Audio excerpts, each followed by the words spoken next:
how are you? I hope you're doing great. Welcome to our 4th episode.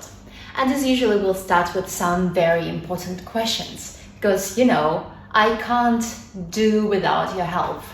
So, my first question is, my friends tell me that I've changed a lot and this is not a good thing, but I don't want to live up to their expectations.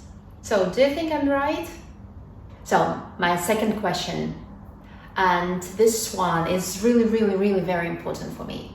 So, tell me please, and be honest, do you like my video examples in these lessons? Because I troll through a lot of videos on YouTube in order to find good examples for you. So, and I really need your honest opinion. The next question number 3. If you are preoccupied with something, do you tell anybody about what's bothering you? The next question, and it's another very important one. If you had to choose between living in Moscow or in St. Petersburg, which one would you opt for? It's a tricky one. And the last question for you. How do you deal with people who have a short fuse? And now let's get down to a new set of words. Our geriatric nurse practitioner. I'm having a geriatric pregnancy. Our first word is geriatric. Geriatric. Geriatric means related to medical care or treatment of old people. Like, for example, it can be a geriatric hospital or geriatric specialist, geriatric treatment, and so on. Now, let's have a look at the pronunciation. It's geriatric, geriatric, geriatric, geriatric. Don't forget that you need to use the whole of your body to pronounce this word. Geriatric. This is probably the reason why I'm standing today, because it's much easier to use the whole of your body when you're standing. Geriatric. Just feel the word. And now step number 3. Let's have a look at this word in the examples. A new geriatric center is due to open next week. They are going to open a geriatric prison in our city. Or our local government focuses on education for little children and geriatric care. But also, geriatric can mean very old and weak. And in this case, in this meaning, it's an informal word. Like, for example, I can say, I wouldn't live in that geriatric house. Or, how are you driving that geriatric car? And now it's time for video examples. Our geriatric nurse practitioner began to make phone calls. A geriatric nurse practitioner began to make phone calls. A geriatric nurse practitioner began to make phone calls. You're going to have a prison population that essentially is geriatric. You're going to need to build prison hospitals. You're going to have a prison population that is in fact geriatric. So you're going to build some hospitals in prisons. So you're going to have prison population that is in fact geriatric. I'm 37. I'm having a geriatric pregnancy. I'm 37. I'm having a geriatric pregnancy. I'm 37. I'm having a geriatric pregnancy. And now, step number 5, the most important one. Your own examples. I'm not doing much of the charity work yet, but if I had to choose, I would probably opt for geriatric care. He needed to enroll in school. I'm here to enroll in the 8th grade. Our next word, enroll on or enroll for, or in American variant, enroll in. And it means to start a course, to write your name in the list of potential students. Like, for example, I would like to enroll on a driving course. Number 2, pronunciation. Enroll for, or enroll on, enroll on something, enroll for something. Super easy. Enroll. Okay, so now let's move to step number 3. Examples using the context. So this course is very popular, so hurry up and enroll on it as soon as you can. A lot of people have been enrolling for UX design courses lately. Or I've decided to enroll for a yoga class. And now my favorite step number 4. But his part-time, minimum wage job wasn't providing the financial opportunity he needed to enroll in school. But his part-time, low-wage job wasn't providing financial opportunity he needed to enroll in school. I'm here to enroll in the 8th grade. I'm sorry, but someone your age can't enroll in middle school. I'm here to enroll in the 8th grade. I'm sorry, but somebody your age cannot enroll in the middle school. High school students enroll for a college class in a particular major. High school students enroll for a college class in a particular major. High school students enroll for a college class in a particular major. And finally, step number 5, your own examples. Do you remember I told you that my paintings were a far cry from masterpieces? So I've enrolled on a drawing class. Err on the side of caution. Err on the side of caution. So our next word number 3, and this is a really great expression. I love it. It's err on the side of caution. Err on the side of caution. It's a very, very funny, very interesting verb. Err.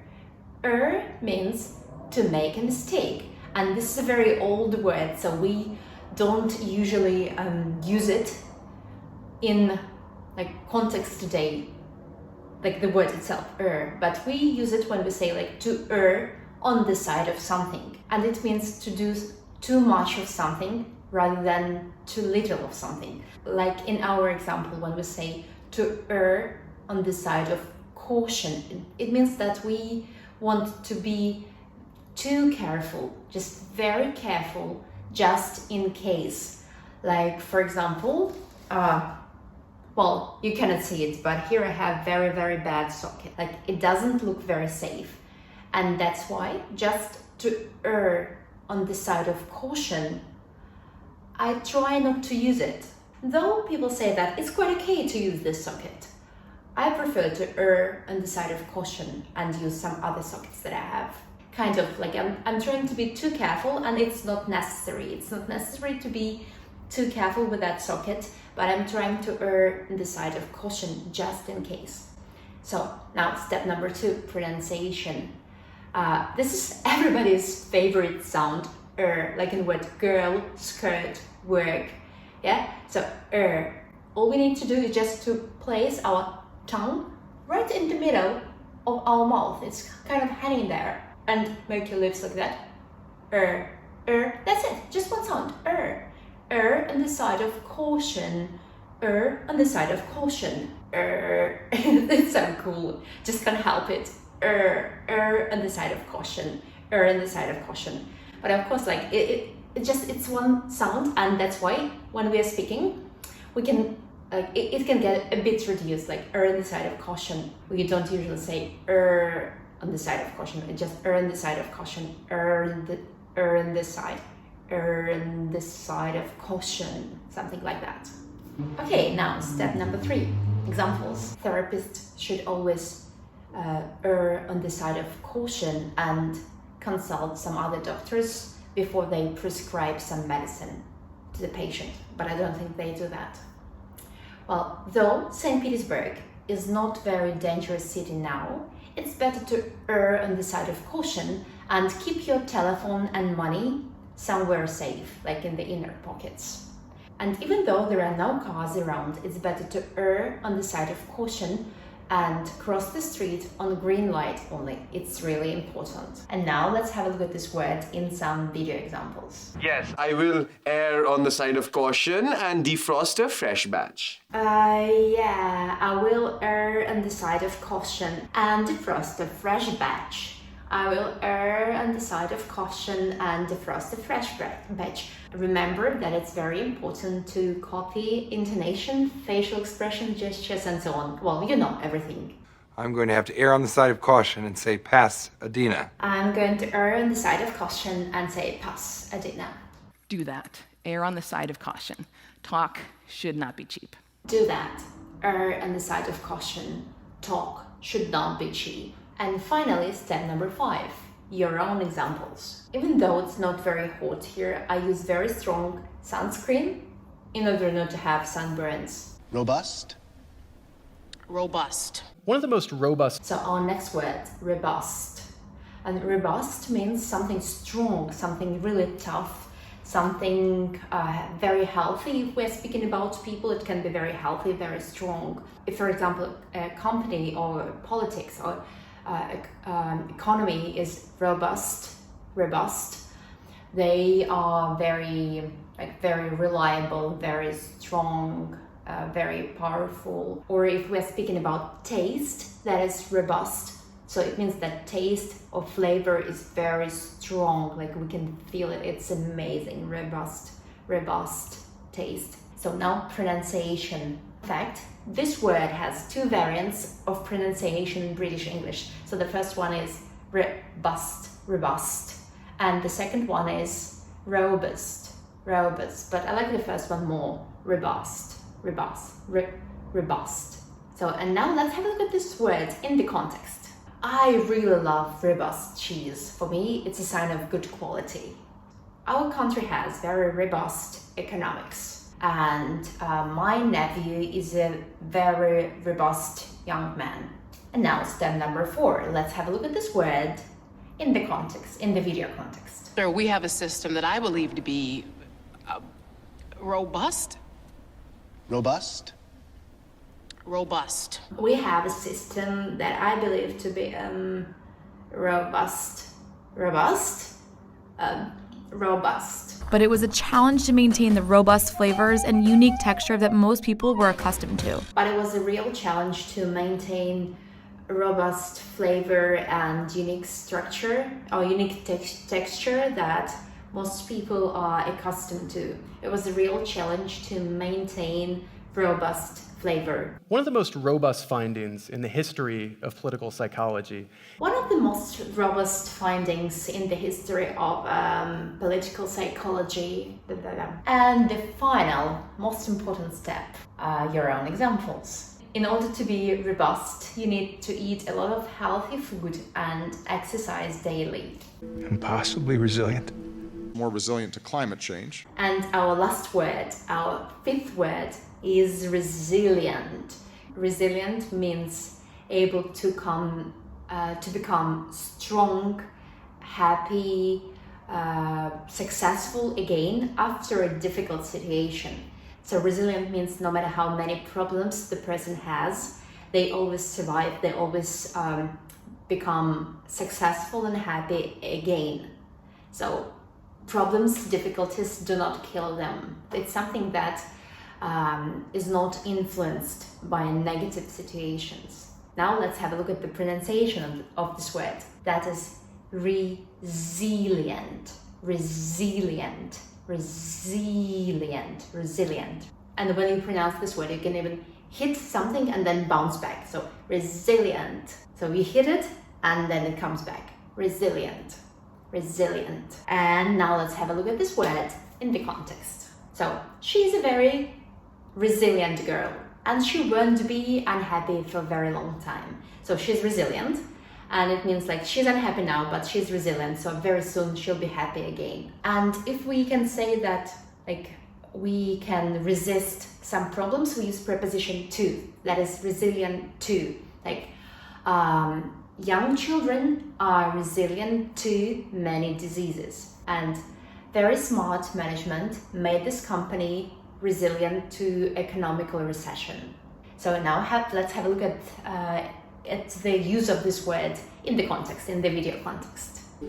You're brave and fearless, impossibly resilient. You're brave, fearless, impossibly resilient. There's so much tension here, so much passion.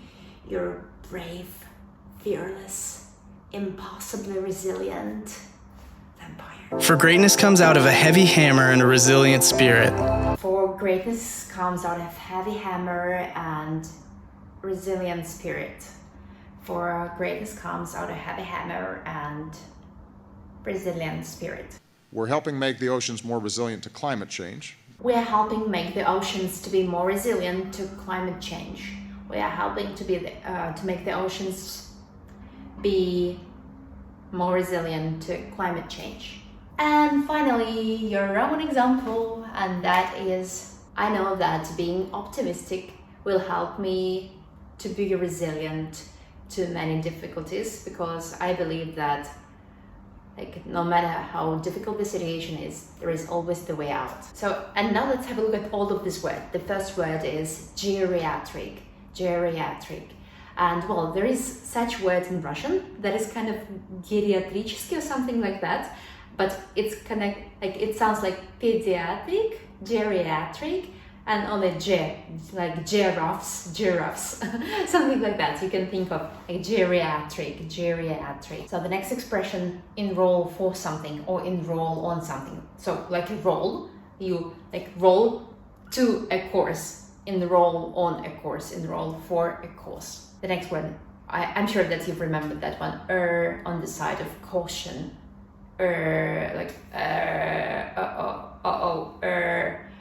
the side of caution, to be super careful, to be more careful than you need to be. And the next word is very easy to remember. It's like robust, very robust, very strong, very resilient. Yeah. So robust, healthy, strong, powerful. And the last word is resilient. Like you can резать его and nothing is happening. Like resilient. I do hope that you like these words.